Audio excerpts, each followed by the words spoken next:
Libro de Nehemías, capítulo 1. Palabras de Nehemías, hijo de Acalías.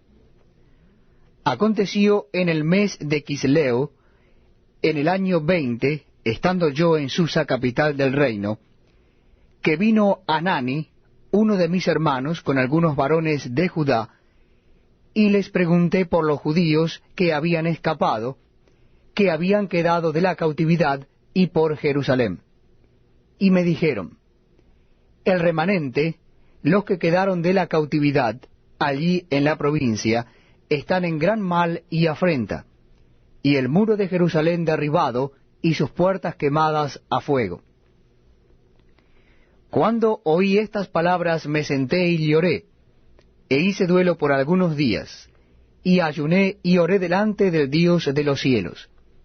Y dije: te ruego, oh Jehová, Dios de los cielos, fuerte, grande y temible, que guarda el pacto y la misericordia a los que le aman y guardan sus mandamientos. Esté ahora atento tu oído y abierto tus ojos para oír la oración de tu siervo, que hago ahora delante de ti día y noche, por los hijos de Israel tus siervos. Y confieso los pecados de los hijos de Israel que hemos cometido contra ti. Sí, yo y la casa de mi padre hemos pecado.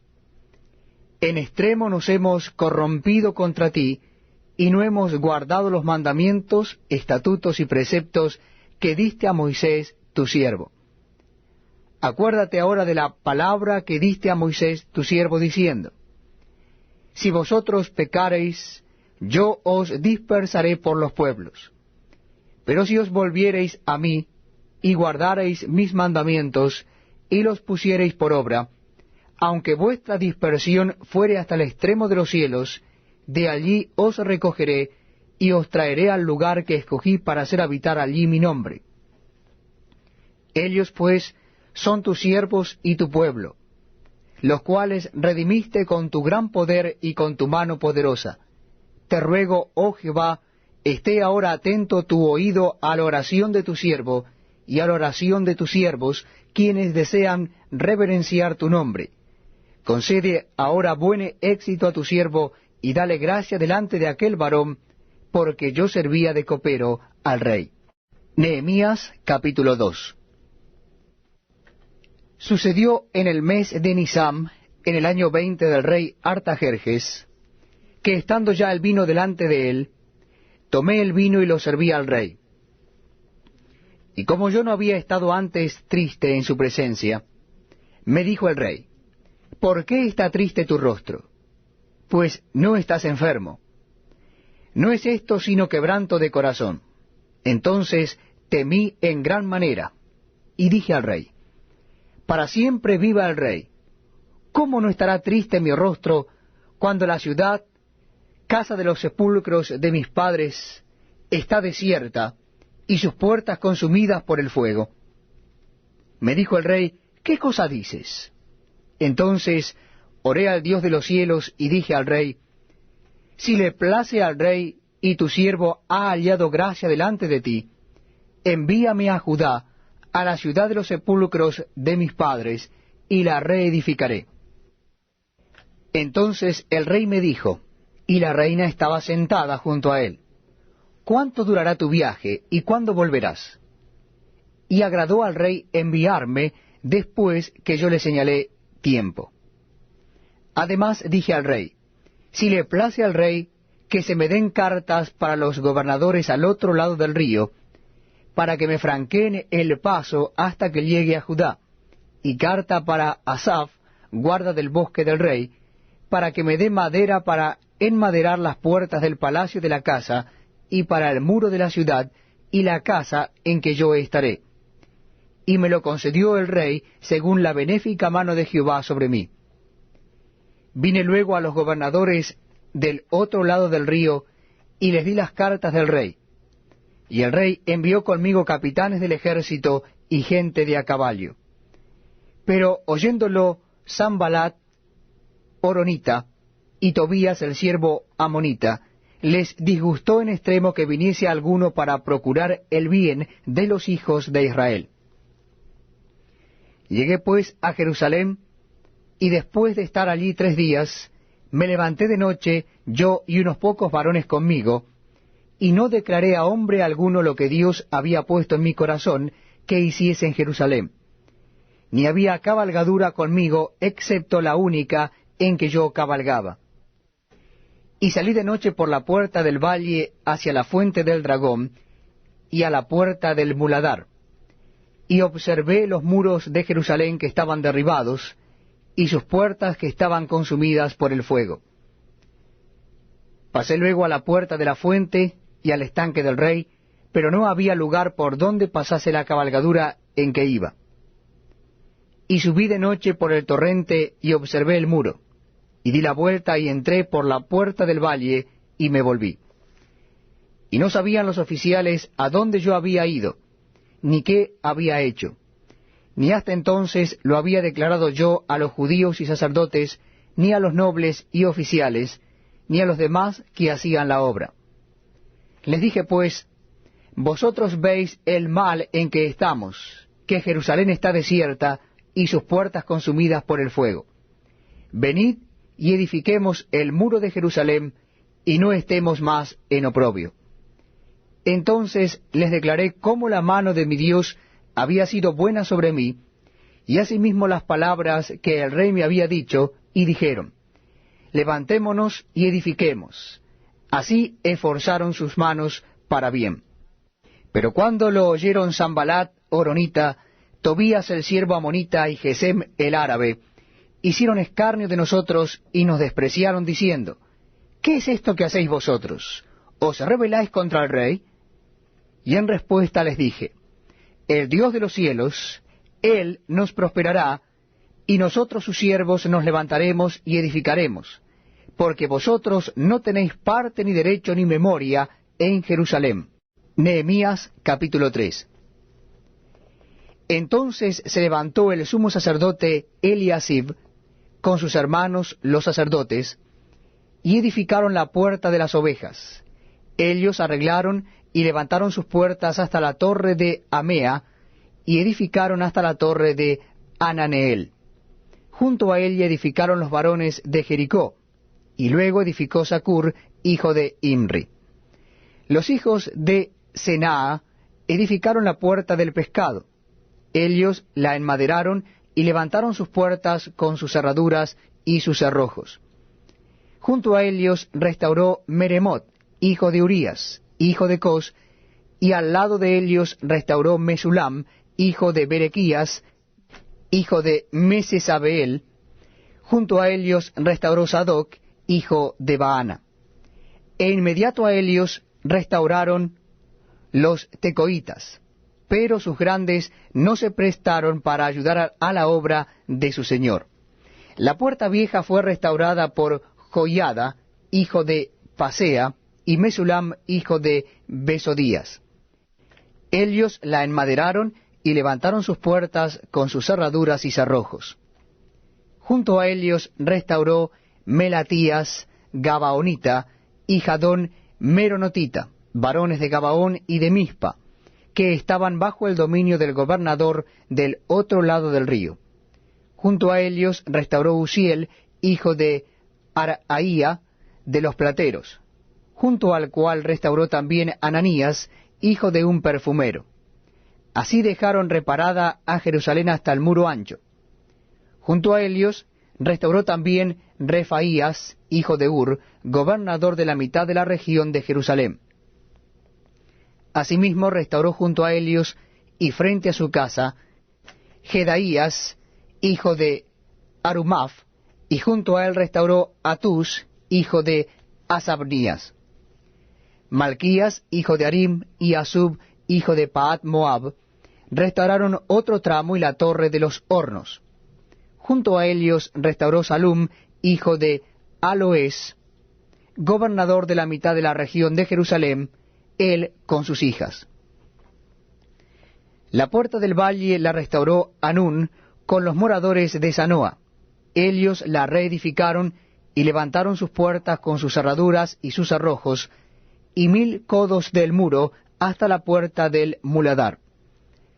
reedificó la puerta del muladar Malquías, hijo de Recab, gobernador de la provincia de Bet-Akerem. Él la reedificó y levantó sus puertas, sus cerraduras y sus cerrojos. Salum, hijo de Caloce, gobernador de la región de Mizpa, restauró la puerta de la fuente. Él la reedificó, la enmaderó y levantó sus puertas, sus cerraduras y sus cerrojos, y el muro del estanque de Siloé hacia el huerto del rey, y hasta las gradas que descienden de la ciudad de David. Después de él restauró Nehemías, hijo de Asbuc, gobernador de la mitad de la región de Bet-Sur, hasta delante de los sepulcros de David, y hasta el estanque labrado, y hasta la casa de los valientes. Tras él restauraron los levitas, Rehum, hijo de Bani, y junto a él restauró Asabías, gobernador de la mitad de la región de Keila, por su región. Después de él restauraron sus hermanos, Babai, hijo de Enadad, gobernador de la mitad de la región de Keila. Junto a él restauró Eser, hijo de Jesúa, gobernador de Mizpa, otro tramo frente a la subida de la armería de la esquina. Después de él, Baruch, hijo de Sabai, con todo fervor, restauró otro tramo, desde la esquina hasta la puerta de la casa de Eliasib, sumo sacerdote. Tras él restauró Meremot, hijo de Urías, hijo de Cos, otro tramo, desde la entrada de la casa de Eliasib hasta el extremo de la casa de Eliasib. Después de él restauraron los sacerdotes, los varones de la llanura. Después de ellos restauraron Benjamín y Asub, frente a su casa, y después de estos restauró Azarías, hijo de Maasías, hijo de Ananías, cerca de su casa. Después de él restauró Binui, hijo de Enadad, otro tramo, desde la casa de Azarías hasta el ángulo entrante del muro y hasta la esquina. Palal, hijo de Usai, enfrente de la esquina y la torre alta que sale de la casa del rey, que está en el patio de la cárcel, y después de él Pedaías, hijo de Faros. Y los sirvientes del templo que habitaban en Ofel restauraron hasta enfrente de la puerta de las aguas al oriente y la torre que sobresalía. Después de ellos restauraron los tecoitas, otro tramo, enfrente de la gran torre que sobresale hasta el muro de Ofel. Desde la puerta de los caballos restauraron los sacerdotes, cada uno enfrente de su casa. Después de ellos restauró Sadoc, hijo de Immer, enfrente de su casa, y después de él restauró Semaías, hijo de Secanías, guarda de la puerta oriental. Tras él, Ananías, hijo de Selemías, y Anún, hijo de Sexto, de Salaf, restauraron otro tramo. Después de ellos restauró Mesulam, hijo de Berequías, enfrente de su cámara. Después de él restauró Malquías, hijo del platero, hasta la casa de los sirvientes del templo y de los comerciantes, enfrente de la puerta del juicio y hasta la sala de la esquina. Y entre la sala de la esquina y la puerta de las ovejas restauraron los plateros y los comerciantes. Nehemías capítulo 4. Cuando oyó Sanballat que nosotros edificábamos el muro, se enojó y se enfureció en gran manera e hizo escarnio de los judíos. Y habló delante de sus hermanos y del ejército de Samaria y dijo: ¿Qué hacen estos débiles judíos? ¿Se les permitirá volver a ofrecer sus sacrificios? ¿Acabarán en un día? ¿Resucitarán de los montones del polvo las piedras que fueron quemadas? Y estaba junto a él Tobías amonita, el cual dijo: Lo que ellos edifican del muro de piedra, si subiere una zorra, lo derribará. Oye, oh Dios nuestro, que somos objeto de su menosprecio, y vuelve el baldón de ellos sobre su cabeza, y entrégalos por despojo en la tierra de su cautiverio. No cubra su iniquidad, ni su pecado sea borrado delante de ti, porque se airaron contra los que edificaban. Edificamos pues el muro, y toda la muralla fue terminada hasta la mitad de su altura, porque el pueblo tuvo ánimo para trabajar. Pero aconteció que oyendo Sanballat y Tobías, y los árabes, los amonitas, y los de Asdod, que los muros de Jerusalén eran reparados, porque ya los portillos comenzaban a ser cerrados, se encolerizaron mucho. y conspiraron todos a una para venir a atacar a Jerusalén y hacerle daño. Entonces oramos a nuestro Dios, y por causa de ellos pusimos guarda contra ellos de día y de noche. Y dijo Judá: las fuerzas de los acarreadores se han debilitado, y el escombro es mucho, y no podemos edificar el muro. Y nuestros enemigos dijeron: no sepan ni vean hasta que entremos en medio de ellos y los matemos y hagamos cesar la obra. Pero sucedió que cuando venían los judíos que habitaban entre ellos, nos decían hasta 10 veces: de todos los lugares de donde volviereis, ellos caerán sobre vosotros. Entonces por las partes bajas del lugar, detrás del muro, y en los sitios abiertos, puse al pueblo por familias, con sus espadas, con sus lanzas y con sus arcos. Después miré y me levanté y dije a los nobles y a los oficiales y al resto del pueblo: no temáis delante de ellos, acordaos del Señor, grande y temible, y pelead por vuestros hermanos, por vuestros hijos y por vuestras hijas, por vuestras mujeres y por vuestras casas. Y cuando oyeron nuestros enemigos que lo habíamos entendido y que Dios había desbaratado el consejo de ellos, nos volvimos todos al muro, cada uno a su tarea. Desde aquel día la mitad de mis siervos trabajaba en la obra, y la otra mitad tenía lanzas, escudos, arcos y corazas, y detrás de ellos estaban los jefes de toda la casa de Judá, los que edificaban en el muro, los que acarreaban, y los que cargaban con una mano trabajaban en la obra, y en la otra tenían la espada. Porque los que edificaban, cada uno tenía su espada ceñida a sus lomos, y así edificaban. Y el que tocaba la trompeta estaba junto a mí. Y dije a los nobles, y a los oficiales, y al resto del pueblo: la obra es grande y extensa, y nosotros estamos apartados en el muro, lejos unos de otros. En el lugar donde oyereis el sonido de la trompeta, reuníos allí con nosotros. Nuestro Dios peleará por nosotros. Nosotros pues trabajábamos en la obra, y la mitad de ellos tenían lanzas desde la subida del alba hasta que salían las estrellas. También dije entonces al pueblo: cada uno con su criado permanezca dentro de Jerusalén, y de noche sirvan de centinela, y de día en la obra. Y ni yo, ni mis hermanos, ni mis jóvenes, ni la gente de guardia que me seguía, nos quitamos nuestros vestidos. Cada uno se desnudaba solamente para bañarse.